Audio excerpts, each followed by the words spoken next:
جنگلی ہاتھی پر قابو پانا اور زندہ صحیح سلامت پکڑنا عام حالات میں ناممکن ہوتا ہے۔ اسے بے بس کر کے قید کرنے کے لیے شکاری جامع چال استعمال کرتے ہیں۔ وہ ہاتھیوں کے رستے میں ایک ہاتھی کی جسامت کے مساوی گہرا گڑھا کھود کر اسے درخت کی شاخوں سے ڈھانپ دیتے ہیں، اور جب ہاتھی انجانے میں اس گڑھے کے اندر گرتا ہے تو اپنی طاقت اور زور کے باوجود باہر نہیں نکل سکتا۔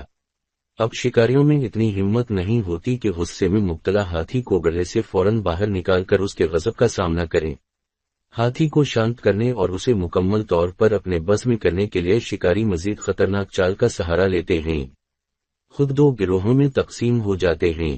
ایک گروہ سرخ رنگ کا لباس پہن لیتا ہے، دوسرا گروہ نیلے رنگ کا۔ ایسا اس لیے کرتے ہیں کہ ہاتھی دونوں رنگوں میں واضح طور پر فرق کر سکے۔